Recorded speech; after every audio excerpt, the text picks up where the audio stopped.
I'm continuing my journey through hidden Italy. It's gonna be great.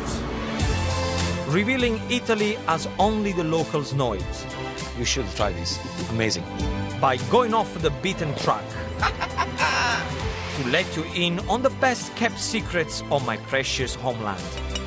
Good quality extra virgin olive oil from age-old traditions being kept alive. I can do that. Spectacular scenery. And most importantly, the food heritage that influenced me and shapes my home country. Donkey testicles. I'll share my tips I've picked up along the way for making mouth-watering authentic Italian food. So, come with me, Gino da Campo, as I give you the insider's guide to hidden Italy.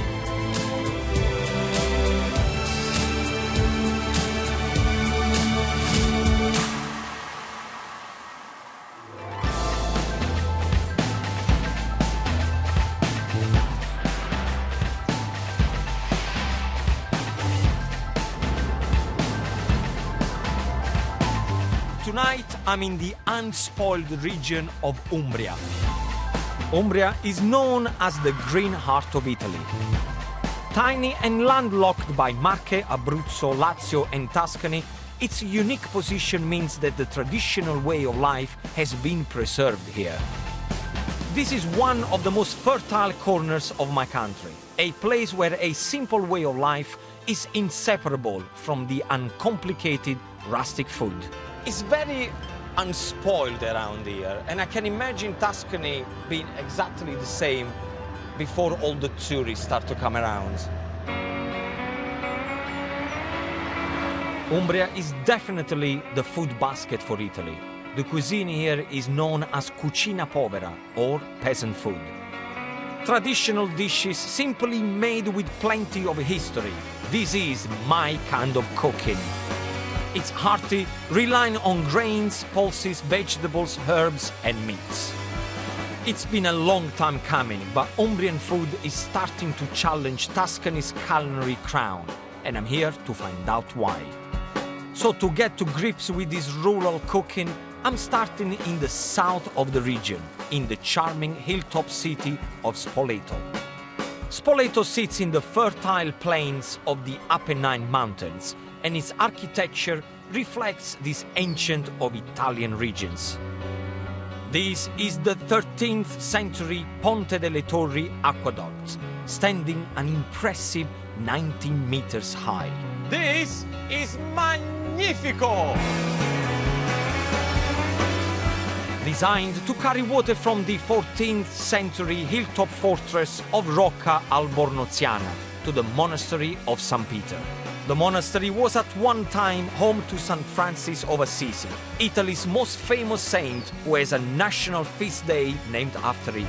Aqueducts like this, transporting water, revolutionized cookery in small regions and formed the basis of cucina povera.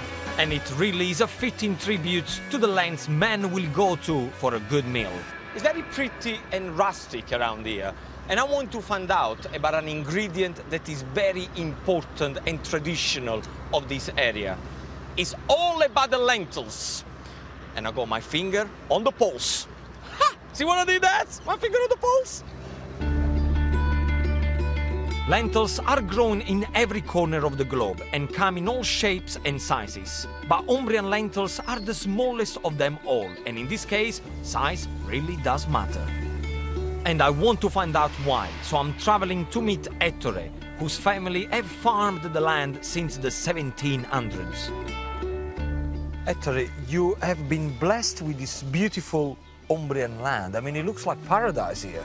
Oh, thank you. It's been in my family for 300 years. But what's the kind of thing that you grow around here? So we grow different crops, but the special is the lentils, the Umbrian lentils. And what's special about Umbrian lentils? Because they are very small, colorful, and they can cook them in 20 minutes. So very quick to cook? Absolutely. So I assume it's the weather, the soil that makes these lentils very special in Umbria. Yes, Gino. Come with me and I'll show you how we produce it. Okay, okay. Ettore is keen to show me his pride and joy. a lentil cleaning machine that's over 100 years old. Come on, let's put some dirty lentils in. Of course. Look at that. So you get all the sticks, you get all the dirt. What do I do?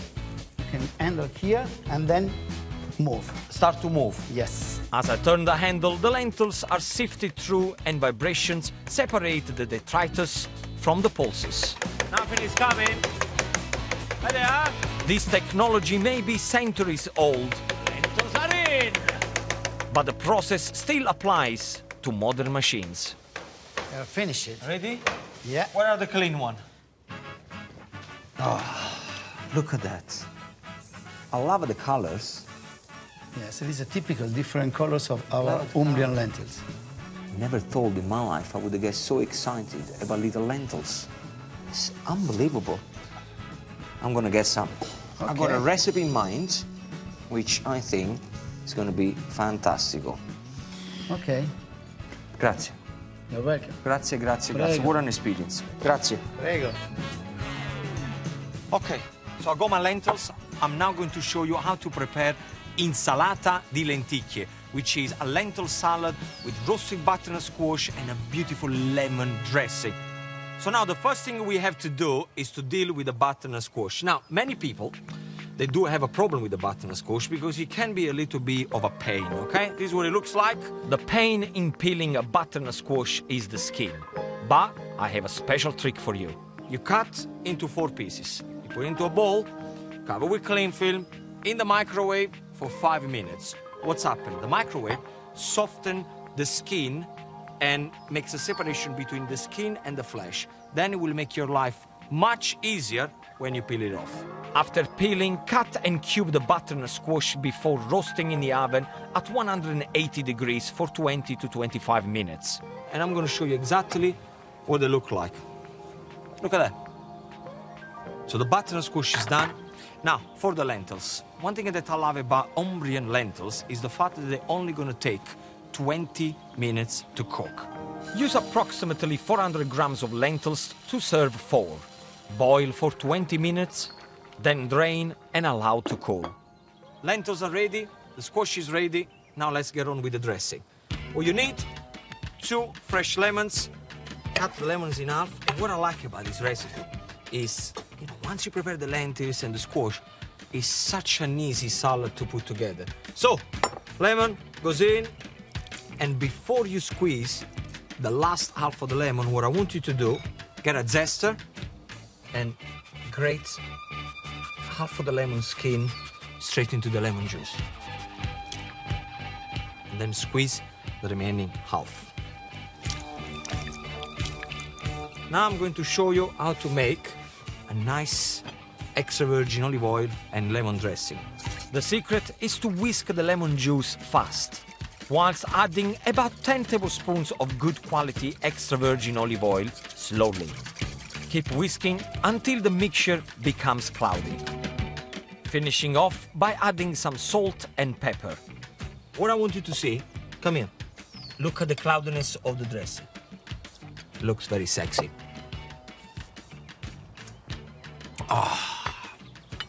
So, dressing straight into the lentils. I want the lentils to absorb the lemon flavor and the extra virgin olive oil. Okay. Next, chop a handful of flat leaf parsley and 3 spring onions. Okay, straight into the salad. Then skin, deseed, and chop a cucumber. So straight in. To add some crunch and sweetness to the salad, I'm adding some walnuts and also a handful of cranberries. And the last ingredient, of course, is the roasted, cooled down butternut squash.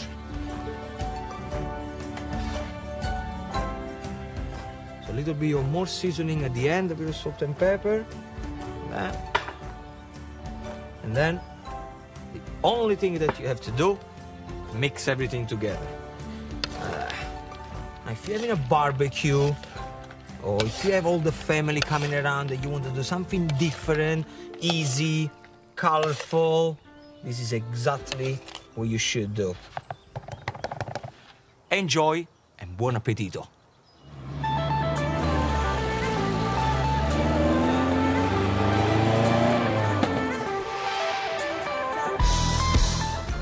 as I go. And as a chef, I can't wait to get my teeth into my next destination.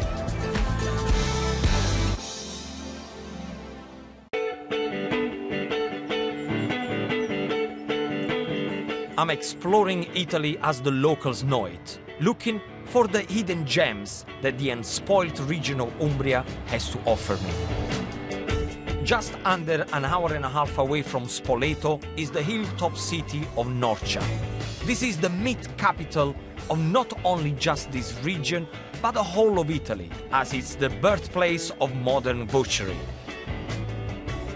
This pretty walled town is set within an area that was once covered by forests of oak trees, whose acorns is a favorite food for the local pigs, giving their meat a very special taste. Norcia's production of sausages, capocollo, salame and hams made from wild boar and domestic swine has given the Italian language the word norcineria, a pork butcher's shop. During the Middle Ages, Norcia's butchers were renowned throughout Italy as well as in Europe. They were so skilled with a knife that they often stepped in for the region's surgeons. One local butcher was such an expert, he was called to London in 1588 to operate on Queen Elizabeth I's cataracts. So, I want to find out about these ancient traditions of cold meat slicing by these masters of the knives. Antonio here has been working at the Brancaleone da Norcia since the 60s, but he's been learning the craft of being a Norcino since he was 13 years old. Antonio just told me a story that when he was a little boy and he used to learn from his father, every time he used to cut his hands, his father used to say, "Don't worry, that's mean that the craft of butchering pig is going straight into your vein." Health and safety at its best. Ora dimmi una cosa, quanti prosciutti fate qua dentro? All'anno? 1000. 1000 prosciutti all'anno? 1000. About over 1,000 hams that they work every year. E che fate? Prosciutti, salami, quante cose fate? Mi giro e glieli mostro, no? Certo, certo. Allora, questa è la corallina. Ok. Col budello gentile. Ok. E un ardellato. Questo, With so many sausages on display, I didn't even know where to begin. fegato. I don't know the translation of all of them, so I'm keep listening. Yeah, fegato, yeah.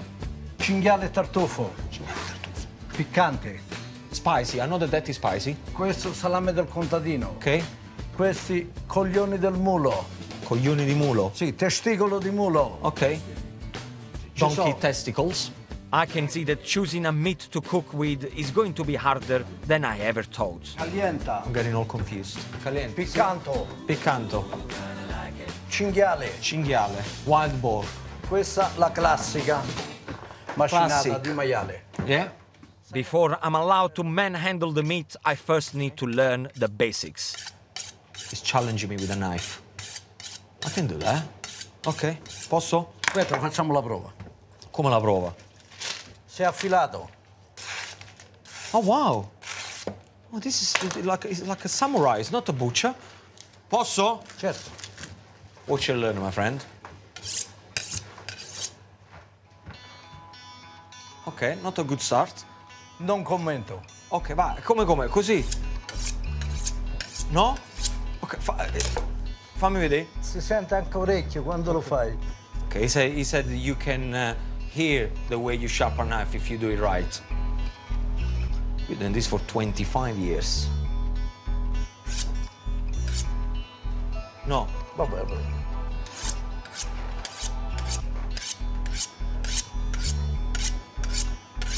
Yes or no? No. Show me again. Fammi vedere di nuovo come si fa. basta. Un'altra volta. It looks like I'm going to need a lot more practice before I can call myself a proper Norcino. Okay.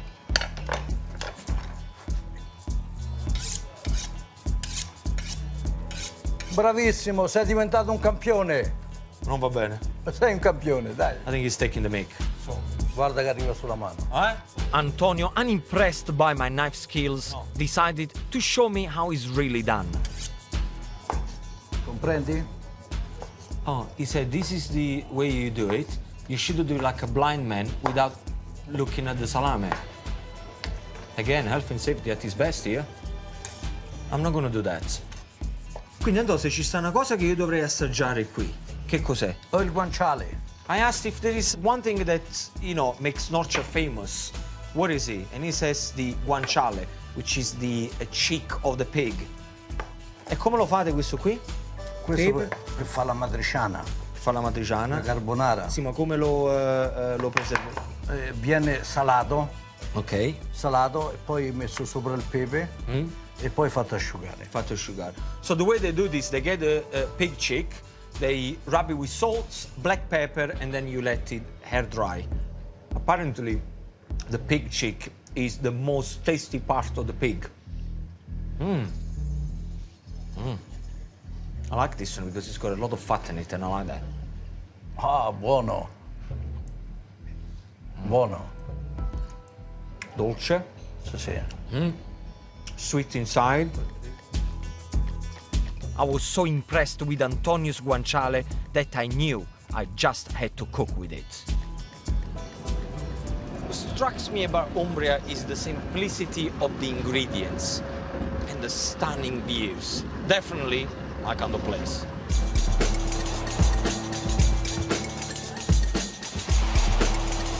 I started my Umbrian journey marveling at man's achievements, and I'm bringing it to a close with another spectacular example of Italian engineering.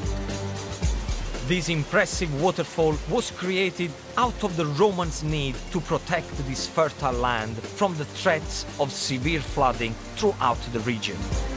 Standing at 165 meters tall, the Cascata delle Marmore is the tallest man-made waterfall in Europe. And it's another example of the lengths my ancestors went to preserve their traditional way of life. What a great solution for an ancient problem.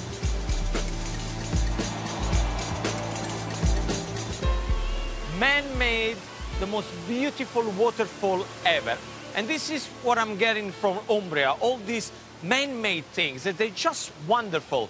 And I also have Antonio's guanciale, which I think I'm going to give it justice by making a nice plate of pasta con chigliette, con guanciale e pomodori, which is the little shell pasta with Antonio's guanciale, tomato, a little bit of Parmesan cheese, very simple, anyone can do it. Now with the guanciale you will find that there is peppercorn, or sometimes you can have chili flakes, and guanciale, if you think about it, the cheek of the pig, the taste is going to be incredible. Just chop it up about 1 centimeter little cubes. And of course, if you don't have a guanciale, by all means you can use pancetta. So chop it up like this, look, roughly about 1 centimeter little cube, straight into a very hot pan.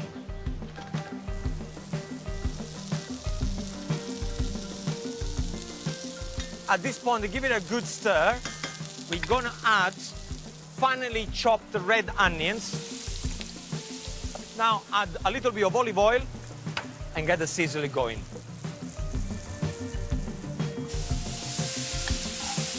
See, after about 7-8 minutes, you see that the onions start to get caramelized and the guanciale gets nice and crispy. In there, we're going to add just chopped carrots, okay? Peel them, chop them, more or less the same size of the guanciale. And potatoes. I'm using a floury potato. Again, cut them more or less the same size of the guanciale. So mix everything together, cook for another 6 to 7 minutes to make sure that everything gets color. What I want you to do now, I'm using some vegetable stock and cover the vegetable and the guanciale with the stock. So you're going to start to prepare an amazing broth, and then you're going to cook the pasta in it. So once you covered all the vegetable, let it simmer gently for about 25 minutes. See, that's what I love about Umbrian cuisine. Cucina povera, poor man cuisine. All the ingredients I've used so far, ingredients that are very inexpensive, the guanciale, the onions, the carrots, but the flavors are kind of designed for a king. So poor ingredients, but king flavors. That's how I can describe Umbrian cuisine. Oh yes, this is looking good. It's bubbling in a way. Now what I want you to do, get a tin of chopped tomatoes. Don't use the fresh one, otherwise you're gonna have to deal with the skin and the seeds. Tinned chopped tomatoes, the best for Italian cooking, okay? Half of the tin. Give it a good stir. Now, let's talk about the pasta. We are using conchigliette. You need, per portion, about 1 handful and a half. For this dish, I'm using enough pasta for 4 people. Mix everything together. Allow the conchigliette to cook for 7 to 8 minutes until al dente. Finish off with some grated Parmesan cheese. One last stir. Oh yes. I'm gonna serve it.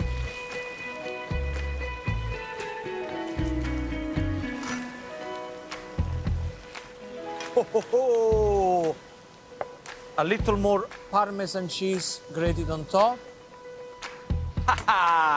Look at that. The most beautiful plate of pasta in front of me and the most amazing waterfall behind me. Right now, I feel the luckiest man alive. Enjoy.